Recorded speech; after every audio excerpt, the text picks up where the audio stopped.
কিছুতেই মেনে নিতে পারছি না। জানি না বিপদ মেনে নিতে পারবে কিনা। আমি হলে কি করতাম জানো রমা? দুইজনকে একসঙ্গে খুন করে ফাঁসি দিতাম। আদালতে দাঁড়িয়ে তার শরীরকে বলতাম খুন আমি করেছি, কিন্তু কেন করেছি একবার অনুসন্ধান করে জানি আমার কথা কেউ প্রমাণ করবে না।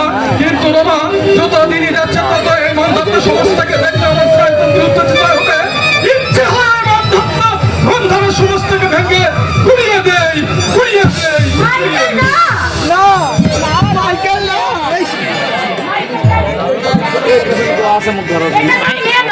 মাইকেল দাদা সাইকেল চালাবে।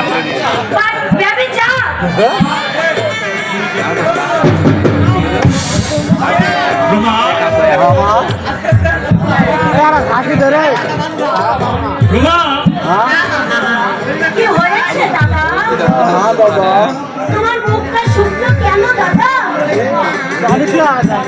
শরীরটা কি ভালো নেই তোমার দাদা?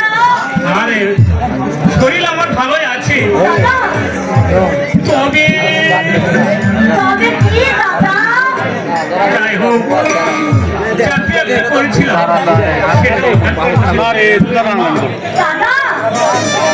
বিনা দোষে আবার চাকরিতে চলে গেল। কাল থেকে হয়তো নিরন্ন উপবাস জ্বালায় যদি আমি পকেট মার হই, যদি চিন্তাই করি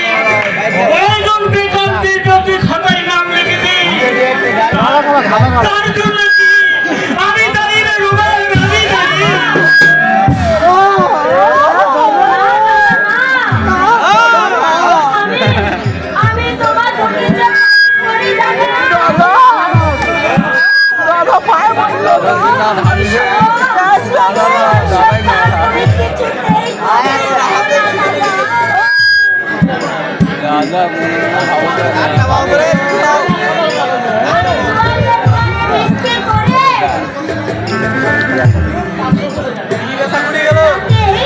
তাতে আমাদের দুটো পেট চলে যাবে দাদা।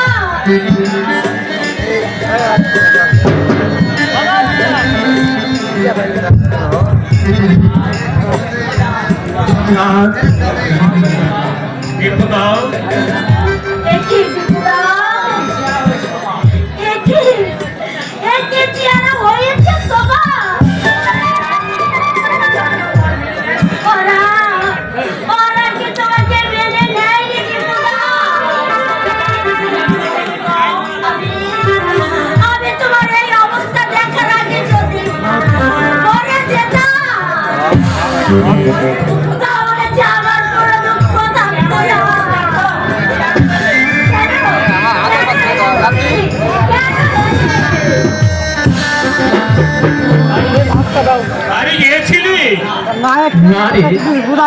আজকে রাতটা তোদের এখানে থেকেই কাল সকালে আমি বাড়ি চলে যাবো।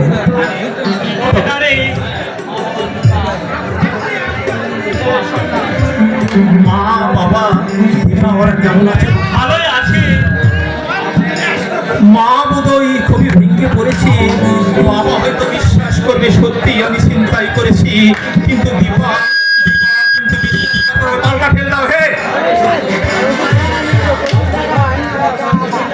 তবে সঞ্জয় সেনকে আমি ছাড়বো না, এ অপমানের প্রতিশোধ আমি নিবই।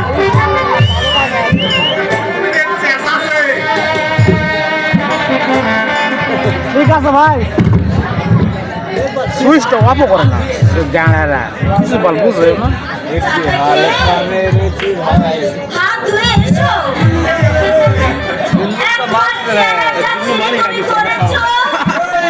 টাকা নয়, তোমার দিকে যে টাকা নয় যাচ্ছে না।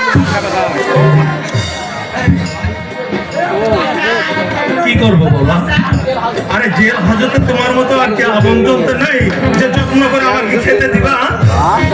দেখবে 2-4 দিন বাড়িতে থাকলে সব ঠিক হয়ে যাবে। মুখ হাত দিয়ে বিশ্রাম করে নে। আর রুমা তুই ওরমটা একটু জ্বালিয়ে দে। আমি আসছি। এই এত রাত্রে কোথায় যাবি? অনেকদিন পর আমাদের বাড়িতে এলি, তোর সামনে শুধু ডাল ভাত দেওয়া যায় না।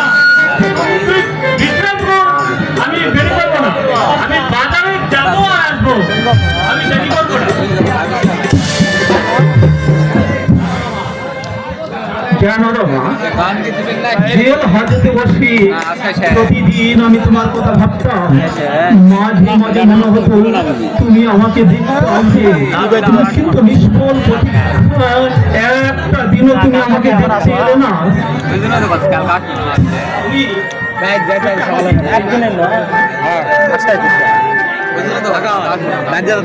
তুমি আমাকে ভুল বুঝো না।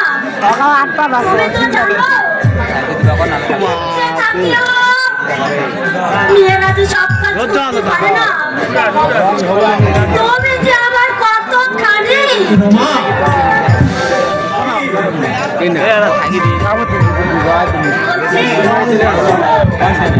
হবে